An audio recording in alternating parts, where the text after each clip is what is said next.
তাৰ জৰিয়তে কি দেখুৱালে আশ্ৰয় আশ্ৰয়ৰ প্ৰথম স্বৰূপে হৈছে কি শৰণ শৰণ মানে এইটো নহয় বোলে কানিমুনি কোবাই লৈ থৈ আহিলোগে আৰু বিয়া পাতিব লাগে নামঘৰত চাকি গছ দিব লাগে আমাৰ মানুহৰ চিন্তাটো হৈছে তেনেকুৱা সঁচা অৰ্থত ক'বলৈ গ'লে আমি যিবিলাক বয়সত গুৰুমুখী হওঁ সেইবিলাক ক'বলৈ লাজ লগা আপোনাক সবে নাভাবিব যে আপুনি মই মনে ভাল পোৱা কথাখিনি ইয়াত আমি আলোচনা কৰিম বা ক'ম মনে ভাল লগা কথা বহুত শুনিল বাৰু এতিয়া আমি যিখিনিত পাক লাগি আছে সেইখিনি কথা শুনিব লাগিব এইটো ক'বলৈ বিচৰা নাই যে আমি যিটো বয়সত গুৰুমুখী হৈছোঁ সেইটো বয়সত বোলে একো নহয় এইটো নহয় গুৰুমুখী কিয় হ'ব লাগে প্ৰথম দেখা ঈশ্বৰজনক চিনিব লাগিব দেখা ঈশ্বৰজনক চিনিলেহে নেদেখাজনক চিনি পাম নহয়নে এতিয়া গুৰু বুলি কোৱাৰ লগে লগে আৰু বিশেষকৈ আমাৰ অসমখনত গুৰুৰ সংখ্যা কম নহয় এতিয়াও ঢেৰ গুৰু ওলাই আছে কোনোবাই কিবা এটা কথা জানিলে গুৰু হৈ পৰে এইটো কথাও সুকীয়া যে কোনোবা এজন ব্যক্তিয়ে কাৰোবাৰ প্ৰতি গুৰু ৰূপত সন্মান এটা তেওঁৰ প্ৰতি আছে এইটো তেওঁৰ ব্যক্তিগত বিষয় মই কাৰোবাক নিজৰ গুৰু বুলি ভাবিব পাৰোঁ এইটো মোৰ ব্যক্তিগত বিষয় কিন্তু শাস্ত্ৰীয় মাৰ্গত সকলো গুৰু হ'ব নোৱাৰে শাস্ত্ৰীয় মাৰ্গত গুৰু হ'বলৈ হ'লে তেওঁ এটা শাস্ত্ৰীয় গুৰু পৰম্পৰা থাকিব লাগিব যে তেওঁক কোনে আজ্ঞা দিলে তেওঁ কাৰ আজ্ঞাপৰ তেওঁক কোনে আজ্ঞা দিলে এই ভাগৱত আদি নিৰঞ্জনৰ পৰা মহাপুৰুষ আৰু মহাপুৰুষৰ পাছৰ পৰম্পৰা সকলোলৈকে এটা ক্ৰমত আহি আছে গতিকে সেই পৰম্পৰাত গৈ শিক্ষিত দীক্ষিত হ'লে তাৰ প্ৰকৃত তত্ত্ববস্তু অনুধাৱন কৰাটো সহজ হয় মই ঢেৰ কথা জানিলোঁ বুজিলোঁ বুলি মই গুৰু হ'ব নোৱাৰোঁ কাৰণ মোক গুৰু হ'বলৈ কোনে আজ্ঞা দিলে এইটো স্পষ্ট হৈ লোৱা প্ৰয়োজন যে গুৰুজন শাস্ত্ৰ অনুৱৰ্তী হয়নে নহয় তেনেজন গুৰুত আশ্ৰয় লভিলেহে প্ৰকৃত ধৰ্ম বস্তুটো অনুভৱ কৰা সম্ভৱ সেইকাৰণে আমাৰ অসমীয়া সমাজত কোৱা হয় এইখিনি কথা কিয় কোৱা হৈছে কাৰণ বৰ্তমান সময়ত এইখিনিত প্ৰাসংগিক হৈছে ঠিক এতিয়া কলিৰ লক্ষণৰ কথা বৰ্ণনা কৰি আছিল ডাইৰেক্ট কিয় তাত সোমাব বিচৰা নাই কাৰণ যিখিনি ঘটি আছে সেইখিনি আমি দেখিয়ে আছোঁ তাৰ মাজত আমাৰ কোনখিনিত বিশেষকৈ প্ৰয়োজন সেইখিনি কথা ক'বলৈ প্ৰকাশ কৰিবলৈ বিচৰা হৈছে সেইকাৰণে মই প্ৰাকে প্ৰকাৰে বিভিন্ন প্ৰসংগৰ পৰা এইখিনি নিজৰ বুদ্ধিৰে টানি আনিবলৈ চেষ্টা কৰা হৈছে বোলে গুৰিয়ে দিয়ে মাটি হিচে ধৰে আতি চৰকাৰে কোনখন আঁচনিত কেইটকা দিছে সেইটো আমাৰ মানুহৰ মনত ৰয় কিন্তু গুৰুৱে শৰণ দিওঁতে কি কেইটা কথা কৈছিল সেইকেইটা কথা আকৌ মনত নৰয় নহয় পাহৰি যায় বুলি হৰি ভকত এজনো পাতি দিয়ে বিড়ম্বনা সেইটোৱেই যাৰ গুৰু বাক্যতে আস্থা নাই ইষ্ট বাক্যৰ ওপৰত কেনেকৈ আস্থা উপজিব সেইকাৰণে প্ৰয়োজন কিনো কৈছিলে বুজি পোৱা নাই সকলোৱে একে কিবা এটা ক'লে বুলিতো বুজি নাপায় যাব লাগিব বোলে কিনো ক'লে বুজাই দিয়কচোন তেতিয়া বুজাই নিদিয়াকৈ থাকিবনে বাৰু সেই বুজাই দিলে পুৱা গধূলা সেইকাৰণে ইষ্ট বাক্যৰে ঈশ্বৰক অকণমান চিন্তা কৰা প্ৰয়োজন নাই আপুনি গোসাঁই গৃহ সোমাব পৰা নাই যি স্থানতে আছে সেই স্থানৰ পৰা অকণমান সময় ঈশ্বৰক চিন্তা কৰা প্ৰয়োজন তাৰ জৰিয়তে ভক্তিটোৱে প্ৰভাৱ পেলাব এইটো নহয় যে এতিয়া ঈশ্বৰৰ ওচৰত আমি চাকি গছ দিওঁ ধূপ গছ জ্বলাওঁ নিজৰ পৰিয়ালটোৰ নিজৰ মংগল কামনা কৰি নহয়নে কিন্তু ঈশ্বৰৰ পৰা বিচাৰিবলৈ হ'লে বিচৰাৰ কেপাচিটিওতো আমাৰ ভিতৰত লাগিব আজি মই যদি মুখ্যমন্ত্ৰীৰ ওচৰলৈ গৈ কওঁ যে মোৰ এইকেইটা বস্তু দৰকাৰ হৈছে আপুনি মোক দি দিয়ক এই গাৰ্ডকেইজনে খেদা মাৰি পঠাই নিদিবনে ক'ৰ মানুহ কি কথা চিনি জানি নাপাওঁ ঈশ্বৰৰ পৰা বিচাৰিবলৈ এতিয়া আমি কাৰ পৰা বিচাৰিছোঁ জগতৰ ঈশ্বৰৰ পৰা তেতিয়া তেওঁৰ সৈতে চিনাকিটো ভাল হ'ব লাগিবনে এইটো নহয় যে এতিয়া ঘপককৈ কোনোবাই কৈ দিব এই বৰ একেবাৰে ঈশ্বৰৰ এজেণ্টটো ওলাল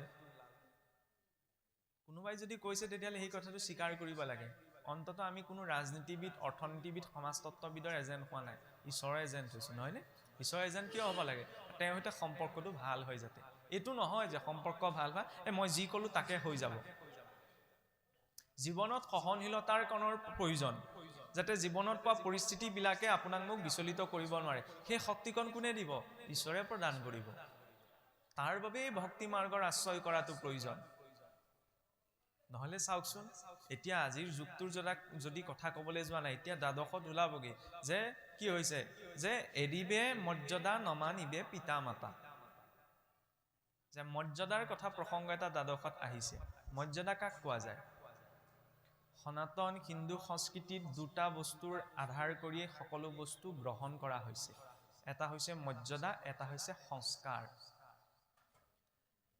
ৰাৱণেও সীতা দেৱীক হৰণ কৰি নিব কেনেকৈ পাৰিলে সীতা দেৱীৰ ইমান শক্তি আছিল যে সোঁহাতে বোলে শৰধনু দাঙি বাওঁহাতে তেওঁ মজিয়া চফা কৰিছিল আৰু সেই শৰধনুখন কিন্তু ৰাৱণেতো উঠাব পৰা নাছিল তেতিয়াহ'লে ইমান শক্তি থকাৰ পাছতো সীতা দেৱীক ৰাৱণে কেনেকৈ হৰণ কৰি নিব পাৰিলে লক্ষ্মণে যে কৈ থৈ গৈছিল যে এই ৰেখাডাল তুমি পাৰ হৈ নাহিবা আমি কওঁ লক্ষ্মণ ৰেখা বুলি কিন্তু এই ৰেখাডালে কিহৰ কথা বুজাইছে মৰ্যাদাৰ কথা জীৱনত মৰ্যাদাত থাকি যেতিয়া সকলো কৰ্ম কৰা হয় কোনেও বিচলিত কৰিব নোৱাৰে কিন্তু মৰ্যাদাক লংঘন কৰি যদি গুচি যোৱা হয় তেতিয়াহ'লে অপশক্তিয়ে হৰণ কৰি লৈ যাব।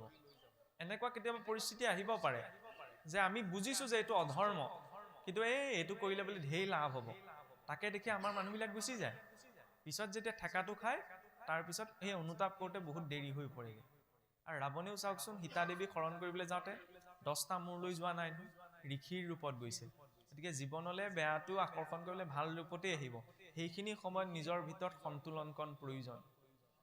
শাস্ত্ৰ এইকাৰণেই পঢ়িব লাগে, শাসনত ত্ৰায়তেতি শাস্ত্ৰ, যাতে আমাক শাসনৰ মাজত ৰাখে। শাসনৰ মাজত নাথাকিলে আৰু পোহনীয়া গৰু হওক, এৰালডাল ছিঙি দিলে সি যেনি তেনি গুচি যায়। গতিকে মনটো থকা এই জীৱটোক, মনযুক্ত এই জীৱটোক শাসনৰ মাজত থাকিবলৈ এই শাস্ত্ৰীয় কথাখিনিৰ প্ৰয়োজন। দ্বিতীয়তে সংস্কাৰ। সংস্কাৰৰ ক্ষেত্ৰত চাওকচোন, জন্মনাত আমাৰ যে 4 বৰ্ণ আছে, ব্ৰাহ্মণ, ক্ষত্ৰিয়, বৈশ্য, শূদ্ৰ। এতিয়া পোনপ্ৰথমতে কথা প্ৰসংগতে কোনোবাই ভাবিব পাৰে এইবিলাক জাতিভেদৰ কথা, কিন্তু এইটো জাতিভেদ নহয়, এইটো ব্যৱস্থা। কিয় ব্যৱস্থা? ভগৱন্তই নিজেই কৈছে যে চতুৰ্বৰ্ণং ময়া সৃষ্টম গুণ কৰ্ম বিভাগস্য। গুণ কৰ্মৰ ওপৰত নিৰ্ভৰ কৰি মই 4 বৰ্ণ সৃষ্টি কৰিছোঁ। ইয়াত উচ্চ নিচ বুলি কোনো কথা নাই। কিয় উচ্চ নিচ বুলি কথা নাই? কাৰণ একে বিৰাট পুৰুষৰ পৰাই বোলে ব্ৰাহ্মণ উচ্চ মুখমাসিত বাহু ৰাজন্যকৃত উৰুতদস্য যদবস্য পদ্যাকুম শূদ্ৰ জায়ত। সেই বিৰাট পুৰুষৰ মুখৰ পৰাই বোলে ব্ৰাহ্মণৰ উৎপত্তি, বাহুৰ পৰা ক্ষত্ৰিয়, জংঘাৰ পৰা বৈশ্য, চৰণৰ পৰা শূদ্ৰ। এতিয়া আমাৰ মনলৈ পোনপ্ৰথমতে শব্দকেইটা অহাৰ লগে লগে আমি কি বুজো? উচ্চ নিচৰ কথা বুজো। কিন্তু চাওকচোন, ভগৱন্তৰ আমি ভক্তি কৰিবলৈ গ'লে পোনপ্ৰথমতে কাক চিন্তা কৰোঁ? মুখমণ্ডল চিন্তা নকৰোঁ, হাত দুখনৰ কথাও নাভাবোঁ। কাৰ কথা ভাবোঁ? চৰণৰ কথা। ভগৱন্তৰ পঞ্চচিহ্ন ক'ত আছে? চৰণত। তেতিয়াহ'লে চৰণৰ পৰা যদি শূদ্ৰৰ উৎপত্তি হৈছে, তেতিয়াহ'লে ব্ৰাহ্মণ, ক্ষত্ৰিয়, বৈশ্য, শূদ্ৰৰ মাজত উচ্চ নিচৰ ভেদ বা অহাৰ প্ৰসংগ আছে জানো? নাই। এই যে আমাৰ পঞ্চায়তী ব্যৱস্থাত, পঞ্চায়তী ব্যৱস্থাটো ক'ৰ পৰা আৰম্ভ হৈছিল? বৈদিক কালত এখন সমাজত কিবা এটা সিদ্ধান্ত ল'বলৈ হ'লে 4টি সম্প্ৰদায়ৰ 4জনৰ আশ্ৰয় কৰা হৈছিল। ব্ৰাহ্মণসকলৰ এজন, বৈশ্যসকলৰ এজন, ক্ষত্ৰিয়সকলৰ এজন, শূদ্ৰসকলৰ এজন। তেওঁলোকৰ প্ৰমুখ সেইকেইজনৰ আধাৰত কিবা এটা সিদ্ধান্ত লৈছিল। আৰু পঞ্চমজন ক'ৰ পৰা আনিছিল বোলে? এই আদিবাসী, সন্মুখত থকা বা আশে পাশে থকা আদিবাসী মূলত যিজন জনা শুনা ব্যক্তি আছিল, তাৰ মাজৰ পৰা এজন আনি 5জন হৈছিল। আৰু তাৰ পৰা আমাৰ পঞ্চায়তী ব্যৱস্থাটো বৃদ্ধি হ'ল। তেতিয়া এই ভেদভাৱ আছিল জানো? নাই। ভেদভাৱ, এইবিলাক ভাগ বিতৰা মানুহে নিজৰ মানসিকতাত ভৰাই লোৱা কথা। এই ব্যৱস্থা কিয় দিয়া হ'ল? আজি যদি 5ম শ্ৰেণীত পঢ়ি থকা ছাত্ৰজন পোনপ্ৰথমতেই গৈ যদি 10ম শ্ৰেণীত বহি থাকে, শিক্ষকে বাৰু পাঠদান কৰিবনে? নকৰে নহয়। তাৰ পাছত যদি মই বিৰোধিতা কৰোঁ যে মোৰ লগত ভেদভাৱ কৰিছে, মোক 10ত পঢ়িবলৈ নিদিয়ে, 10মত পঢ়িবলৈ নিদিয়ে, কিন্তু মই নিজে 5মত পঢ়ি আছোঁ, তাৰ পাছৰকেইটাতো পাছ কৰিব লাগিব, নহয়নে? এইটো নহয় যে 5ম শ্ৰেণীত পঢ়ি থকা ছাত্ৰজন 10মলৈ যাব নোৱাৰে, কিন্তু যিটো পদ্ধতি দিছে সেই পদ্ধতি অনুসাৰে যাব লাগিব, নহয়নে? সেইকাৰণে কোৱা হৈছে জন্মনাত জায়তে শূদ্ৰঃ, জন্মতে সকলো ক্ষুদ্ৰ। ক্ষুদ্ৰ মানে কিবা এটা জাতি, এই দৃষ্টিত এই কথা কোৱা হোৱা নাই। ক্ষুদ্ৰ মানে সেই অৱস্থা যি অৱস্থাত ভাল বেয়া, শুদ্ধ অশুদ্ধ, ধৰ্ম অধৰ্ম এইখিনি বোলে বিচাৰ কৰিব পৰা নাযায়। কাৰণ জন্ম হৈ কোনেও শিকি নাহে। সংস্কাৰাত দ্বিজ উচ্চতে, সংস্কাৰী হ'লে তেওঁ দ্বিজ হয়। প্ৰথম জন্ম মাতৃগৰ্ভৰ পৰা, দ্বিতীয় জন্ম সংস্কাৰৰ জৰিয়তে। সেইবাবে চাওকচোন, মনুষ্যৰ গৰ্ভ সংস্কাৰৰ পৰা অন্ত্যেষ্টিক্ৰিয়ালৈকে আমাৰ সংস্কাৰ আছে। বেদ পাঠাত ভৱে বিপ্ৰহ, বেদাদি শাস্ত্ৰ পঠনৰ জৰিয়তে তেওঁ বিপ্ৰ হয়। ব্ৰহ্ম জানাতি ব্ৰাহ্মণ, ব্ৰহ্মক জানিব পাৰিলে তেওঁ ব্ৰাহ্মণ হয়। এইটো হৈছে সৌম্যতাৰ দৰ্শন। এতিয়া চাওকচোন, এইখিনি কথা প্ৰসংগ কৰি যাবলৈ যাওঁতেই এই ব্যাসদেৱৰ সন্মুখত আহি যে নাৰদ দেৱে তেওঁক কৈছেহি যে তুমিহে কৰিলা হবে জগতকে নাশ, নিৰন্তৰে লোকৰ কৰাইলা হিংসা ধৰ্ম, নুবুজিলা তুমিও বেদৰ তত্ত্ব মৰ্ম। এই পদ ফাঁকি অহাৰ লগে লগে এতিয়া কিছু সংখ্যকে পতককে এইটো কথা ক'ব বিচাৰে যে 4 বেদ 14 শাস্ত্ৰ কৰাৰ পাছত ব্যাসদেৱ বোলে পাগলৰ দৰে হৈ গৈছিল, সেইবাবে পাছত নাৰদদেৱৰ জৰিয়তে ভাগৱত পাইহে তেওঁ বোলে স্থিৰতাটো লাভ কৰিলে। নাৰদদেৱেই কৈছে আপুনি অগাধ বুদ্ধি অংশ অৱতাৰ। ব্যাসদেৱক কি কৈছে? ভগৱন্তৰ অংশ অৱতাৰ। গতিকে ব্যাসদেৱ পাগল হোৱা সম্ভৱ জানো? নহয়। ব্যাসদেৱ চিন্তিত হৈছিল। কিয় চিন্তিত হৈছিল? কাৰণ ইমানবিলাক ধৰ্ম কৰ্মৰ কথা বিস্তৃত ৰূপত প্ৰসাৰ কৰাৰ পাছত মোৰ মনৰ স্থিৰতাটো মই কিয় পোৱা নাই? কিয় পোৱা নাই? কাৰণ আমি যিমান ধৰ্ম কৰ্ম কৰি থাকিলেও এজন ব্যক্তিয়ে যেনিবা গোটেই জীৱনটোত কেৱল পুণ্য কৰ্ম কৰিলে। ভাগৱতৰ দৰ্শনত কি কোৱা হৈছে? পুণ্যকো বন্ধন বুলি কোৱা হৈছে। কিয়? পুণ্য অৰ্জন হ'লে তেওঁ কলৈ যাব? অন্তিম সময়ত স্বৰ্গলৈ যাব। আৰু স্বৰ্গখন বোলে গৈ কি হ'ব স্বৰ্গখনক বিনাশী বুলি কোৱা হৈছে তাত ভোগ কৰাৰ পাছত যেতিয়া শেষ হ'ব আকৌ মৰ্তলৈকে আহিব লাগিব আৰু এনেকুৱাকে কহিব লাগে মহাৰাজ জয়ন্তও গৈ ইন্দ্ৰৰ আসনত বহিছিলগৈ কাউৰী হৈ নামি আহিব লগা হ'ল নহুকো গৈ বহিছিলগৈ অজগৰ হৈ নামি আহিব লগা হ'ল ব্যাসদেৱক এইটোৱে কৈছে তুমি যে এই পাপ পুণ্যৰ অকল এই চকৰিটোত ঘূৰি পোৱাৰ কথাই ক'লা একেবাৰে পাৰ হৈ যোৱাৰ কথা কিয় নকলা এই কথাটো ক'ব বিচাৰিছে আৰু সেইবাবে ভগৱান কৃষ্ণৰ প্ৰসংগ সেই ব্যাসদেৱৰ সন্মুখত ভাগৱতৰ জৰিয়তে নাৰদদেৱে প্ৰদান কৰিছে ব্যাসদেৱেও যেতিয়ালৈকে নাৰদদেৱক আশ্ৰয় কৰা নাই নহয়নে ব্যাসদেৱৰ পৰা শিকিবলগীয়া কি আছে ভক্তি মাৰ্গত 5টা বস্তু বাধা আছে জাতি বিদ্যা মহদ্দম্ভ ৰূপ যৌৱনমেব চ যত্নদস স্তুতিবৰ্জিত পঞ্চতৈ ভক্তি কণ্টকা যে জাতিৰ গৌৰৱ কুলৰ গৌৰৱ নিজৰ স্থানৰ গৌৰৱ নিজৰ পদৰ গৌৰৱ আৰু ৰূপ যৌৱনৰ গৌৰৱ এই 5টা বিষয় যদি লগত থাকে সহজে তেওঁ ভক্তি মাৰ্গত আগবাঢ়িব নোৱাৰে এতিয়া ব্যাসদেৱ চাওচোন ইমান এজন জ্ঞানী 4 বেদ 14 শাস্ত্ৰ 18 পুৰাণ কৰিলে কিন্তু সেই বিদ্যাৰ আৰু জ্ঞানৰ অভিমান লৈ তেওঁ থকা নাই নহলে চাওকচোন এজন মানুহে গোটেই জীৱনটো 4 বেদ 14 শাস্ত্ৰ কৰিলে নাৰদদেৱে গৈ কৈ দিলে যে তুমি ইয়াৰ জৰিয়তে বোলে প্ৰকৃত ঈশ্বৰৰ কথা নকলাগে আমাৰ মানুহক কোৱাহেঁতেন মানি ললোহেঁতেন নে কি কথা ক'বলৈ আছে আপুনি কেইখন শাখা বেদ কৰিছে কেইখন পুৰাণ লিখিছে এইটো আমি প্ৰশ্ন কৰিলোহেঁতেন গতিকে আধ্যাত্মিক মাৰ্গত এইটো প্ৰয়োজন আজি বোলে 5 বছৰে মই ভুল কথা এটাকে নজনাৰ বাবে পালন কৰি আহিলো আজি গম পালো যে মই ভুলটোকে আচৰণ কৰিছো গতিকে শুদ্ধটো গ্ৰহণ কৰাৰ শক্তিকণ নিজৰ ভিতৰত লাগে কিন্তু আমাৰ মানুহৰ চিন্তা কি আজি 5 বছৰ এনেকে চলিলো আৰু এতিয়া মই কেলে আপোনাৰ আগত যদি মই ভুল স্বীকাৰ কৰোঁ তেতিয়াহ'লে মই নিজে সেৱ হোৱা যেন লাগিব না সেইকাৰণে মই মানি নলওঁ মই কি ক'ম এই চলিলো এনেকেই চলি থাকিম এই মনোভাৱটো ধৰ্ম নহয় যদি ভুল বুলি বুজিছো তপ মুহূৰ্ততে তাক ভুল বুলি স্বীকাৰ কৰিব পৰা শক্তিকণ লাগে যিটো ব্যাসদেৱৰ জৰিয়তে দেখুৱালে হয়নে সেই আশ্ৰয়ত বিশ্বাসৰ বাবে কি দেখুৱালে চাওকচোন নাৰদদেৱৰ উপৰি জন্মৰ কথা নাৰদদেৱো বোলে পূৰ্বজন্মত দাসী পুত্ৰহে আছিল ব্ৰাহ্মণজনৰ ঘৰত সেই ব্ৰাহ্মণসকলে যেতিয়া বোলে হৰি কথা পাতি থাকে হৰি কথা পাতি থাকোতে কি হৈছিল বোলে গুচাইলে মনোৰমল সন্তৰ সংগতি কৃষ্ণ হেন দেৱত পৰিল ৰমতি সৎসংগত সদায় হৰি কথা শুনি থাকোতে দাসী পুত্ৰ নাৰদৰ মনতো ভক্তি উপজিল গতিকে কেনেকুৱা সংগত থাকি আমি কেনেকুৱা আলাপ আলোচনাৰ মাজত নিজকে ৰাখোঁ সেইটোৱে জীৱনত প্ৰভাৱ পেলায় সেইবাবে বাৰে বাৰে কোৱা হৈছে যে যিমান পাৰি সিমান ভাল সংগত থাকি ভাল কথা আলোচনাৰ জৰিয়তে দিনবিলাক পাৰ হ'ব লাগে এতিয়া চাওকচোন দ্বাদশত কৈ থকা হৈছিল মৰ্যাদা ত্যাগৰ কথা মৰ্যাদা চাওকচোন এটা সময় আছিল আপোনাৰ চাওকচোন কাপোৰ কানি পৰিধানৰ ক্ষেত্ৰতেই হওক কাৰোবাৰ প্ৰতি আচাৰ আচৰণ প্ৰকাশৰ ক্ষেত্ৰতেই হওক সকলোতে আমাৰ অসমীয়া সংস্কৃতিত কিন্তু মৰ্যাদাটো কপকপীয়া কাৰণ চাওকচোন ঘৰখনত জ্যেষ্ঠজনক চাহকণ দিওঁতে যোনেই নিদিয়ক লাগিলে চেণ্ডেলযোৰ খুলি পেলাইহে চাহকণ দিয়ে সেইটো এটা মৰ্যাদা কিয় সন্মান দেখুৱাইছে নহয়নে শালীনতা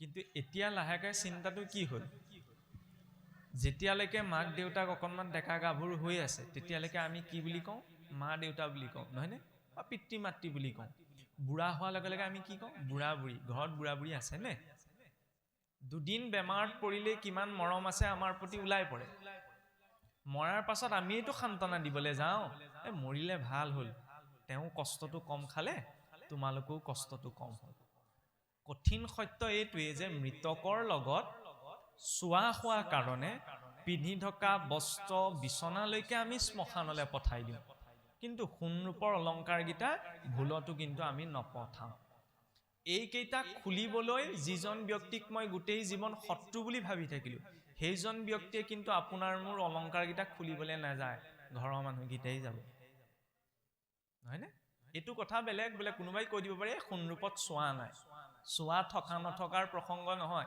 এই আসক্তিটো যে আছে সেইকাৰণে কোৱা হৈছে সংসাৰখনৰ কাৰণে জীৱনটো যাপন কৰিব লাগে কিন্তু উতিভাহি নহয় লগত আপুনি মই পৰমাণু এটাও লৈ যাব নোৱাৰো লগত কোনোবাই ক'ব পাৰিমনে মহা ঋষিমুনিসকলেই লৈ যাব পৰা নাই আমি কেনেকৈ পাৰিম তেতিয়া কিহক লৈ অহংকাৰ কৰিম সেইকাৰণে নিজৰ মৰ্যাদাত থাকি সকলো কাম কৰা প্ৰয়োজন ঈশ্বৰে চিন্তা কৰিলে বিবেক এটা দিছে নহয় তাৰ আধাৰত আমি জানো নহয় ভাগৱত নামানো বুলি কোৱাজনক ভাগৱত দ্ৰোহী বুলি কোৱা হয়নে দ্বাদশত পদ এটি আহে ভাগৱত দ্ৰোহী কোনজন বোলে ধৰ্ম কজানিয়া যিটো অধৰ্ম আচৰে শৌচাচাৰ সদাচাৰ নামানে জীৱনে নানা জ্ঞান থাকন্তে নাহিকে তাৰ লাভ ভাগৱত দ্ৰোহী তু জানিবা নিপ ধৰ্মক জনাৰ পাছতো যদি মই অধৰ্মটোহে আচৰণ কৰিছো জীৱনত যদি শৌচাচাৰ সদাচাৰ একো পালন কৰা নাই শৌচাচাৰ সদাচাৰে ধৰ্মৰ ভেটিটো নিৰ্মাণ কৰে নহয়নে শৌচাগাৰলৈ গ'লেও যেনেকৈ বোলে হৰণীয়া ভজনীয়া জনেহে গাটো ধুই সোমাই আহিব লাগে আমাৰ কিছুসকল পিতৃ মাতৃ আছে কি ল'ৰা ছোৱালী শৌচা হ'ব পানী আছে মাৰি সোমাই আহ এইটো নহয় শৌচাচাৰ সদাচাৰৰ জৰিয়তে জীৱনলৈ শুদ্ধতা আহে এইখিনি হৰণীয়া ভজনীয়া ভকতেহে পালন কৰিব লাগে এইটো নহয় চাওকচোন প্ৰসাদকেইটা খোৱাৰ পাছত আমাৰ হাতখন তিয়াই লয় হাতখন খোৱাৰ আগত প্ৰসাদকেইটা খোৱাৰ আগতো হাতখন ধুই লয় কিয় এইটো এটা সদাচাৰ নহ'লে কিছুসকলে আৰু কৈছো হাততে চাদা অকণ মলিলৈ মুখত ভৰালে বোলে কৃষ্ণ বুলি কৈ মূৰটো ঠানি থৈ দিলে চোৱা হ'ল নে মুখলৈ আঙুলিটো ভৰোৱাৰ লগে লগে কাৰোবাক আমি ব্যক্তিগতভাৱে ক'ব বিচৰা নাই কিন্তু সচৰাচৰ সেইবিলাক আমাৰ ঘটি থাকে এইবিলাক কথালৈ আমাৰ ইমান দৃষ্টি নাযায় কিন্তু সেইবিলাকৰ যেতিয়া সংস্কাৰ আহে মই ধৰ্মৰ নামত কিমান কথা জানো এইটো জৰুৰী নহয় বৰকে জানি বুজি থকাসকলে আকৌ ঈশ্বৰক নাপায় কিমান বুজিম নিজৰ বুদ্ধিয়ে ঢুকি পোৱাৰ লগে সেইকাৰণে সৰলতাৰে ল'ব লাগে ভাগৱতৰ আৰম্ভণিতে কৈছে নিৰ্মং চৰণাং শতান হৃদয়ত ভাগৱতৰ মাৰ্গত নিৰ্মলতাৰ প্ৰয়োজন ঈশ্বৰ উপাসনাৰ ঠাইকণ সেইকাৰণে চাওকচোন আমি গা ধোৱা ঘৰটো আপোনাৰ পৰিষ্কাৰকৈ বিচাৰোঁ নহ'লে কিছুসকলৰ গৃহৰ গোসাঁই ঠাইলৈ চাবগৈচোন খোলাকৈ কৈছোঁ তাত গৈ অসুৰটোও নবহেগে এলান ধৰে যে মকৰা জ্বালাই আৱৰি থৈ দিয়ে মই ঈশ্বৰ আছে বুলি চাকি গছ দিছোঁ এইটোৱে ডাঙৰ কথা নহয় মানিছোঁ নে ঈশ্বৰ আছে বুলি কেঁচাই হওক লাগিলে পৰিষ্কাৰকৈ থোৱা প্ৰয়োজন নিজে বহা জেগা দেখে যেতিয়া ইমান আতুম টোকাৰিকৈ মই ব্যৱস্থা কৰি লৈছোঁ থকা খোৱা ৰুমটো নহয়নে ঈশ্বৰৰ স্থানটো এতিয়ালৈ কিমান পৰিষ্কাৰকৈ ৰাখিব লাগে ইয়াৰ জৰিয়তে ভাৱটো প্ৰকট হয় কৰিব লাগে আজি 5 বছৰ 6 বছৰ আগতে মই শৰণ ভজন ধৰি লওক যিখিনি গুৰু দীক্ষা প্ৰয়োজন গ্ৰহণ কৰিলোঁ কিন্তু আজিও একেটাই হৈ আছোঁ তেতিয়াহ'লে মই এইখিনি লোৱাৰ কিবা অৰ্থ হ'ল থাকিলে জানো পৰিৱৰ্তন কিবা এটা হৈছে নে নিজৰ ভিতৰত আৰু এইটোও নহয় যে আপুনি কিমানৰ ভক্তি কৰিছে এইটো মই বিচাৰ কৰিব নালাগে কাৰণ শাস্ত্ৰত ইমানলৈকে নিষেধ কৰা হৈছে মহা অধম মহা পাপীজনেও যদি ঈশ্বৰৰ নাম লৈছে আমি ক'ব নোৱাৰোঁ যে এই পাপীটোৱে নাম লৈছে চা কাৰণ আমি নাজানো তেওঁ কেনেধৰণৰ ভাৱেৰে ঈশ্বৰক ভক্তি কৰিছে নহয়নে কাৰ জীৱনত কি চলি আছে আমি দেখি পেলাই বিচাৰ কৰিব নোৱাৰোঁ গতিকে সকলো মুঠতে ক'ব বিচৰা হৈছে কি যে শুদ্ধ বা অশুদ্ধ তথাপিতো কৃষ্ণৰ মুঠতে ঈশ্বৰমুখী হৈ সকলো কৃতকৰ্ম কৰি যাব লাগে এইটো হৈছে আদৰ্শ এতিয়া চাওকচোন যেতিয়া বৰ্তমান সময়টোত এনেকুৱা দেখা গৈছে আগতে হিৰণ্যাক্ষয়ো যেতিয়া আপোনাৰ ইন্দ্ৰৰ পৰাস্ত কৰিছিল ইন্দ্ৰৰ ৰাজমুকুটটো আনি নিজেই প্ৰথমতে পিন্ধা নাই আমি দেখিছোঁ ন ভাওনাখনত মুকুটটো আনি কাক দিয়েহি বাৰু আইসকল ক'বনে এই যেতিয়া হিৰণ্যাক্ষই ইন্দ্ৰক পৰাস্ত কৰেগৈ নৃসিংহমুৰি ভাওনাখনতো আমি 2-3 বাৰ অন্তত চাইছোঁ ইন্দ্ৰক যেতিয়া পৰাস্ত কৰেগৈ আমাৰ আচলতে কি আমুকৰ পুতেকে কৃষ্ণ লৈছিল ভাল লাগিলে দেই আমুকৰ পুতেকে অসুৰ লৈছিল ভাল লাগে এইখিনিতে আমি থাকি যাওঁ কি বুজাব বিচাৰিছে সেইখিনিলে আমি বৰ বেছিকৈ নাযাওঁ হিৰণ্যাক্ষই ইন্দ্ৰক পৰাস্ত কৰি আনি মুকুটটো আনি পেলাই কাক দিছিলহি বাৰু নিজৰ মাতৃৰ চৰণত দিতিৰ চৰণত দৈত্য আছিল কিন্তু ইমানকণ সংস্কাৰ তেওঁৰো আছিল যে জীৱনত যদি কিবা এটা সফলতা পাইছে পোনপ্ৰথম কৰ্তৃত্বটো কাক দিব লাগে মাতৃগৰাকী আৰু তাতোতকৈ ডাঙৰ অসুৰটো আজিকালি আমাৰ দেশকালত ঘূৰি ফুৰিছে নহয় যি পিতৃ মাতৃক সন্মান নকৰে বুঢ়া হোৱাৰ লগে লগে বুঢ়া বুলি জ্ঞান কৰে নিজেও কষ্ট খাইছে তাতকৈ মৰি থকাই ভাল বুলি কয় উত্তত থৈ আহেগে এইকেইটা সেই হিৰণ্যাক্ষতকৈ ডাঙৰ দৈত্য হয়নে সেই দৈত্যই অন্তত সেইটো কথা জানিছিল তেনেকুৱা এটা পৰিস্থিতিলৈ যাতে আমাৰ ল'ৰা ছোৱালী নাযায় সেইকাৰণে ভাগৱতৰ দৰ্শনটো লাগে মুক্তি পাম এইবিলাক পাছৰ কথা এনেও সকলোৱে আমি মুক্তি পোৱা সম্ভৱ নহয় নহয়নে যদি সহজত একেবাৰে সহজ ভাষাৰে ক'বলৈ হয় ঈশ্বৰে বিচাৰিলেহে সম্ভৱ কিন্তু লৌকিক ৰূপত যিখিনি আচাৰ যিখিনি দৰ্শনৰ প্ৰয়োজন সেইখিনি অন্তত আমাৰ ভিতৰত লাগে ইয়াৰ পাছতে পদ আহে বোলে পুৰুষে নচাইবে ভাল মন্দ সমুদায় কৰিবে কভাৰ্যায়া নিজাকে বান সাজায় পুৰুষে বোলে কলিযুগত বৰকে মৰ্যাদা এইবিলাকৰ কথা চিন্তা কৰি নাথাকে বোলে মনে ভাল লাগিলেই হ'ল সেইখিনিতে বোলে বিয়া হলি এতিয়া চাওকচোন বিবাহ বুলি ক'লে কি সেইটো এটা সামাজিক কৰ্মই নহয় এইটো দেৱ কৰ্ম কম ডাঙৰ দায়িত্ব নে আৰু দায়িত্বটো কিমান ডাঙৰ দায়িত্ব চাও ভগৱান ৰামচন্দ্ৰৰ যেতিয়া বনবাসত থাকোঁতে ৰাৱণে সীতা দেৱীক হৰণ কৰি নিছে, হয়নে? ভগৱান ৰামচন্দ্ৰই সেই সীতা দেৱীক বিচাৰি যাবলৈ 14 লাখ কিলোমিটাৰ খোজকাঢ়ি গৈছে। কিমানখিনি কষ্ট অনুভৱ কৰিছে। তাত ভগৱান হৈ যোৱা নাই নহয়, এজন সাধাৰণ মনুষ্যৰ ৰূপত দেখুৱাইছে। কিন্তু ভগৱান ৰামেতো গম পোৱা নাছিল যে ৰাৱণে হৰণ কৰি নিছে। তেওঁ যদি সেই চিন্তাটো এৰি 14 বছৰৰ পাছত ৰাজ্যলৈ উভতি দ্বিতীয় বিবাহো যদি কৰিলেহেঁতেন, তেতিয়াহ'লে কোনেও ক'বলগীয়া নাই। কোনোবাই ক'বলৈ থাকিলেহেঁতেন নে? কাৰণ হৰণ কৰি নিলে কাৰণে দ্বিতীয় বিবাহ কৰিলে। কিন্তু ইমান কষ্টৰে তেওঁ বিচাৰি গৈছেগে। বিবাহ বুলি ক'লে সেইটো দায়িত্বক বুজা যায়। কিছুসকলে আকৌ কয়, চাওকচোন, আমাৰ সমাজত প্ৰেম বোলা শব্দটোৰ বহুত ভুল ধাৰণা আছে। এইখিনি কথা আচলতে আমাৰ মুখৰ পৰা শোভা নাপায়, হ'লেও কৈছোঁ আৰু। বিশেষকৈ আজিৰ যুৱচামে, উঠি অহা চামে প্ৰেম বুলি ক'লে কি বুজে? চাওকচোন, প্ৰেমৰ নিদৰ্শন কেনেকৈ দেখুৱায়। বোলে 6 মাহ বছৰেকৰ মূৰত ল'ৰা এটাৱে ছোৱালীজনী ভাল পালে, ছোৱালীজনীয়ে ল'ৰা এটা ভাল পালে, তাৰপাছত বোলে ঘৰত সন্মতি নহয় কাৰণে আঁতৰলৈ গুচি গ'ল, আঁতৰৰ পৰা থাকে। সেইটোক আমাৰ মানুহে প্ৰেম বুলি ভাবে। কিন্তু চাওকচোন, যি পিতৃ মাতৃয়ে নেখাই নবৈ ল'ৰা ছোৱালী ডাঙৰ দীঘল কৰিলে, হয়নে? সেই পিতৃ মাতৃয়ে ইমানখিনি কষ্ট কৰি যে ডাঙৰ দীঘল কৰিলে, সেইটোক আকৌ আমি প্ৰেম বুলি নকওঁ নহয়। আমি প্ৰেম বুলি ক'লে কি ভাবি থাকোঁ? ল'ৰা ছোৱালীৰ মাজত হোৱাটোৱেই প্ৰেম। তেতিয়াহ'লে আমি কি প্ৰেম কৰিলে যে পিতৃ মাতৃৰ ইমানখিনি ত্যাগক নেদেখি পেলাই সেই 6 মাহ বছৰেকত চিনাকি হোৱাৰ পাছত ঘৰখন এৰি গুচি গ'ল? সেইটো তেতিয়াহ'লে মুখৰ দৰ্শন হয়নে নহয়? প্ৰেম বুলি ক'লে, বিবাহ বুলি ক'লে সেই দায়িত্বটোক বুজা যায়। আৰু সেই দায়িত্বটো নিৰ্বাহ কৰাটোৱে হৈছে ধৰ্ম।